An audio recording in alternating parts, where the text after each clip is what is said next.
سب سے پہلے تو پھلوں کا بادشاہ آم کی بات کرتے ہیں، سیزن بھی چل رہا ہے، اسے کتنی مقدار میں کھانا چاہیے اور کس ٹائم کھانے سے زیادہ فائدہ ہوگا اور کس ٹائم اگر کھائیں گے تو نقصان بھی ہو سکتا ہے؟ سب سے پہلے تو آم جو ہے وہ پھلوں کا بادشاہ ہے، یہ تقریباً سب لوگ ہی جانتے ہیں، لیکن اس کی نا کچھ ٹائپس ہوتی ہیں، ٹھیک ہے، کوئی اور بعض دفعہ اب تو مارکیٹ کے اندر جو درخت کا پکا ہوا پھل ہے وہ تو آ ہی نہیں رہا، ٹھیک ہے، ٹھیک ہے، پیل کے ذریعے پکایا جا رہا ہے۔ تو اب اسے کھانے کے لیے ہمیں یہ جاننا ضروری ہے کہ یہ درخت کا پکا ہوا ہے یا پیل کے ذریعے پکا ہوا ہے۔ اگر ہم درخت کا پکا ہوا پھل وہ ملتا ہے درخت والا تو وہی ہوگا نا جس نے اپنے گھر میں لگایا جس ہوگا، نے اسے اپنے پتا ہوگا۔ گھر مل گیا، اب گھروں والا تو کنسیپٹ ہی نہیں ہے،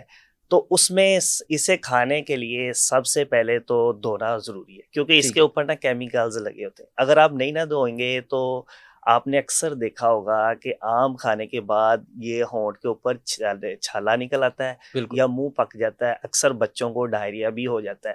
تو پتہ چلتا ہے کہ اس نے آم کھایا تھا تو آم کھانے کی وجہ سے۔ اب وہ کیوں ہوا ہے کہ اس کے اوپر مسالہ جات لگے ہوئے تھے، تو اس وجہ سے وہ اس کا سائیڈ افیکٹ یہ ہوا کہ بچے کو ڈائریا ہو گیا۔ ٹھیک ہے، کہ کھانے سے پہلے اسے اچھی طرح دھونا ضروری ہے۔ دوسرے نمبر پہ اس کا پکا ہونا ضروری ہے، اگر صحیح طرح آم پکا ہوگا تو اس کے فوائد اور ہیں، ٹھیک اگر ہے، کچا ہوگا تو اس کے فوائد اور ہیں، جیسے ترش ہے تو اس کا فائدہ اور ہے، کچا بالکل گرین والا اس کا فائدہ اور ہے۔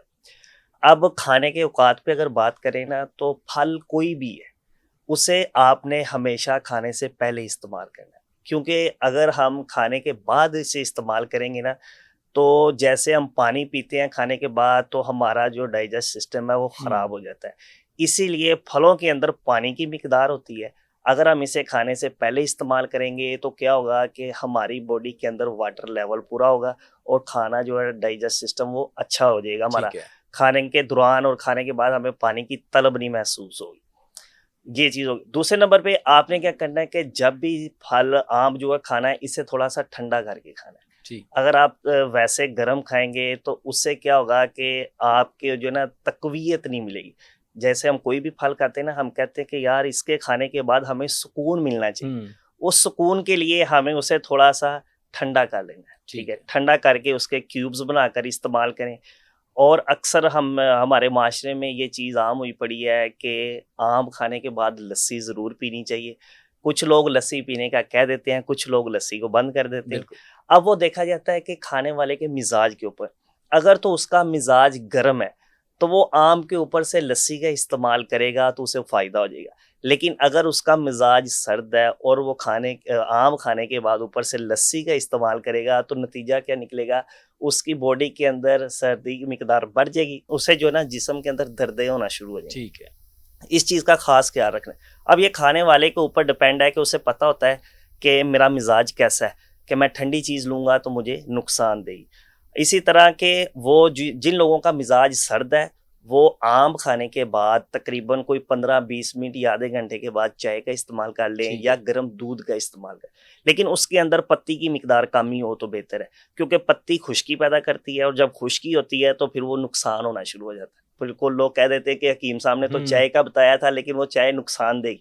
ایسے، وہ نقصان دینے کی وجہ یہی ہے کہ اس کے اندر پتی کی مقدار جو ہے وہ زیادہ ہے۔ اب پتی کی جگہ پہ آپ نیچرل انگریڈینٹس ڈال سکتے ہیں جس کے اندر سونف ہے، بادیاں خطائی ہے، اس کے بعد لونگ ہے، دار چینی ہے، ہلدی ہے، یہ بھی ایک چائے کی قسم ہے، ٹھیک آپ ہے، اس کی چائے بنا کر استعمال کریں تو اس سے آم کا اور اس چائے کا فائدہ دگنا ہو جائے گا، ٹھیک کہ ہے، آم کھانے سے آپ کی باڈی کے اندر آئرن کی کمی بھی پوری ہو رہی ہے، کیلشیم کی کمی بھی پوری ہو رہی ہے، وٹامنز بھی آپ کی باڈی کے اندر آ رہے ہیں، اور ساتھ میں جب آپ اس کا استعمال کر لیں گے تو باڈی کے اندر جو ہے نا یہ ساری چیزیں بڑی جلدی کور ہونا شروع ہو جائیں ٹھیک گی۔ ہے، اب ہم آتے ہیں کہ کچھ لوگ کہتے ہیں کہ آم جو ہے فربا ہونے کے لیے کیسے استعمال کیا جائے، اس کے لیے کیا کرنا ہے کہ اس کا ملک شیک بنا کر استعمال کرنا ہے، ٹھیک ہے، لیکن اس میں شرط ہے کہ آم میٹھا ہو، اگر ترش آم ہم استعمال کریں گے تو وہ دودھ کے ساتھ مل کے ہمیں نقصان دے گا، ٹھیک ہے، کیونکہ کچھ کیمیکلز ہوتے ہیں جب وہ ری ایکشن بناتے ہیں تو پھر وہ فائدے کی بجائے نقصان دینا شروع ہے، کہ فربا جسم اگر کرنا چاہ رہے ہیں تو میٹھا آم ہو، اسے اچھی طرح چھیلیں اور چھیل کے جو ہے اس کے اندر دودھ شامل کر کے اسے پیا جائے، برف کی مقدار کم رکھی جائے۔ ہمارے ٹھیک معاشرے ہے، میں یہ چیز عام ہو چکی ہے کہ جب تک ہم ملک شیک کے اندر زیادہ برف ڈال کے اسے گاڑھا نہیں کر لیتے وہ پینے کو دل ہی نہیں کرتا، لیکن اس کا کیا ہوتا ہے، نقصان ہو رہا ہوتا ہے۔ ٹھیک ہے، نقصان کیا ہو رہا ہوتا ہے کہ میدا جو ہے وہ ذوف میں چلا جاتا ہے. جب ہم ٹھنڈی چیز استعمال کرتے ہیں تو میدا اپنی ورکنگ سلو کر دیتا ہے. جب سلو کرے گا تو ظاہری ہے فائدے کی بجائے نقصان ہونا شروع ہو جائے گا. تو اس کے اندر آپ نے کوشش کرنی ہے یا تو ٹھنڈا دودھ استعمال کر لیں یا ٹھنڈا مینگو استعمال. برف کا کنسپٹ جو ہے نا وہ اس میں سے نکال دے. تو اس سے کیا ہوگا, باڈی کے اندر آئرن کی مقدار بھی بڑھتی جائے گی اور ساتھ ساتھ جو ہے آپ کی باڈی جو ہے وہ فربا بھی ہونا شروع ہو جائے گی. لیکن ساتھ میں کوشش کریں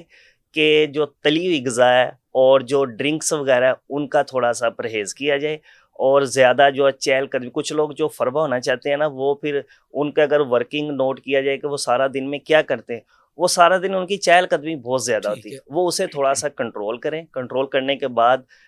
مینگو کا جو ملک شیک استعمال کریں تو ان کی باڈی جو ہے وہ فربا ہونا شروع ہو جائے گی. ٹھیک ہے.